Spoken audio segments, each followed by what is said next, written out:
Who should Dave Rennie be picking as his 10 for the All Blacks? I got some names on the board. Some veterans, some uncapped guys. It's a proper mixture. We're going to have a look at some stats to see who's the attacking-minded guy, who's your best tackler, who's been scoring the tries. I've included Richie Mo'unga, even if he's not necessarily eligible just yet.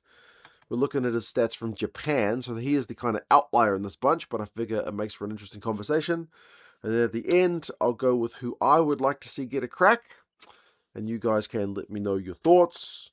We'll start with attack, because attack is sexy. Everyone likes a 10 who scores tries, busts the line, gets line breaks, chews through run meters. Those guys are pretty easy on the eye. Kicking maybe a little bit less.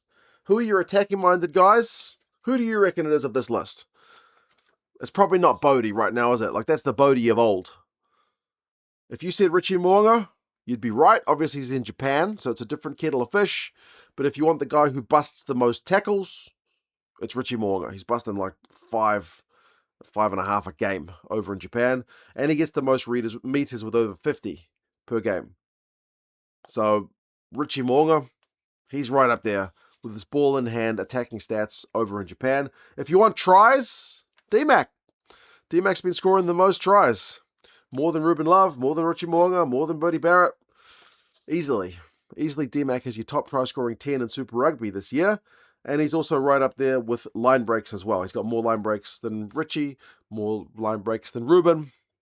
He's got really nice defenders beating stats too. He's just behind Richie. So D-Mac and Richie Mo'unga, if you want purely kind of attacking-minded 10s, these are your two guys. Leading the line, taking the ball, getting the hands on the ball, being a bit selfish. These are your two guys, Richie or D-Mac. Obviously different players, but very, very attacking-minded. Ruben Love's kind of in the middle. He doesn't have as many carries. He opts to distribute more than he takes the ball to the line. When he does, he's got pretty decent meterage, so he's getting kind of more for less. And the guys really easing off the ball in hand stuff is Stephen Petafeta and Bodie Barrett. Like, Kemara's in the middle as well. But Bodie Barrett, compared to the Bodie of old, like I said, is pretty low kind of in terms of those pure attacking-minded individual stats.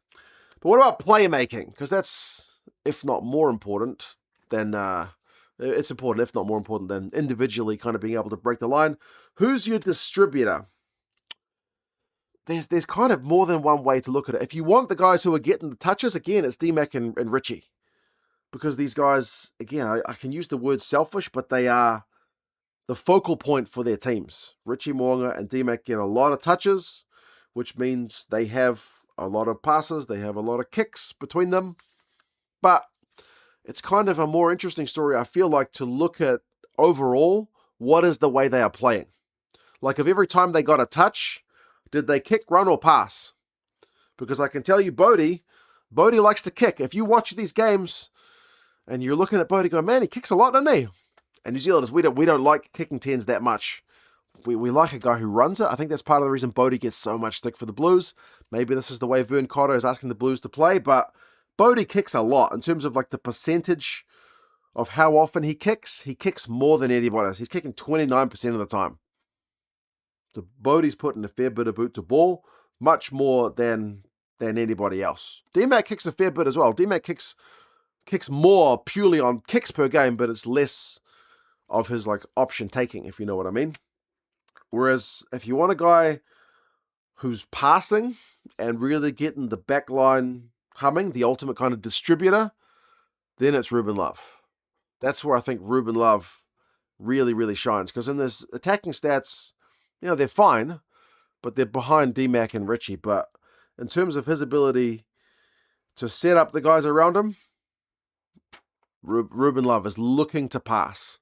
He's looking to put guys into space with those touches that he has. Less kicks, less carries, a lot of passing from Ruben Love, getting the back line really flowing. But interestingly, to make the case for Bodie, if you want the try assist, like that final ball or that final kick to set someone over the line, then it is Bodie. Bodie's got more try assists per game than any of these other guys. Ruben Love is doing all right in that regard. So is Richie Mo'unga, but they're all pretty substantially behind Bodie. So Bodie's still got it, even if he's in his kind of mid-30s at this point. And then defensively's, again, not the primary reason you pick your 10, but if you've got a 10 who's a revolving door, then that can be a bit of an issue. Who do you think has the best tackle completion and the most number of tackles made per game of these guys? Who do you reckon is the most defensively solid in their current 2026 club season? D-Mac. Little D-Mac. 6 tackles a game at 76%, more than anybody else. Bodie, 65%. He's the worst of the bunch in terms of his completion rate, making 5.5 a game. The one who makes the least tackles is Ruben Love. Just in terms of pure number of tackles, made 3 a game at 71%. But again, with rugby stats, it's kind of hard because Ruben Love's team have been mopping the floor with everybody. So his team's probably called upon to make fewer tackles than some of the other teams. But Ruben Love, 3 tackles a game. Interestingly, Taha Kemara is the one who's getting the most turnovers one. So he's got the kind of inner flanker in him in terms of winning some turnovers, which is, again, not the main reason you pick a guy for that role, but he's almost winning a turnover. Like every 4 games, he'll win a turnover in 3 of those games. So not bad. Not bad from your number 10. So who do you pick of these guys? I think D-Mac's stats probably stand out the most. But based on that plus the eye test, and maybe it's just because the Hurricanes have been playing such sexy rugby, I really want Ruben Love to be given the keys for a few games. I feel like this Nations Championship is the chance to give Ruben Love a crack. I don't feel like chucking him in the deep end over in South Africa is necessarily the best call. If he performs well in the Nations Championship, then maybe he is ready for the Springboks over in South Africa. Although, remember, those Nations Championship games have got games against like the Stormers and the Lions and the Sharks and whatnot, so there is a chance to build some experience there as well, but I would like to see Ruben Love given the keys. He may not have the kind of unplayable individual stuff of the Moonga or the D-Mac stuff, but he's got the distribution. He's quick, he's clean. His goal kicking is still coming along, but yeah, he's younger than the other guys. Maybe that's just me looking to the future, but Ruben Love, he's not hit his full potential yet. I would like to see the guy given a crack. But you guys let me know what you reckon. Subscribe to the channel if you like rugby stats. I do enjoy them. But yeah, who would you guys give the keys at number 10 if you were Dave Rennie, who has a really limited time to prepare his team? Maybe he goes with the experience first because, yeah, he's got a very short turnaround from finishing over in Japan to coming here, coaching the All Blacks to get things humming. Expectations will be high. But anyway, you guys take care, and I'll talk to you guys again soon. See you later.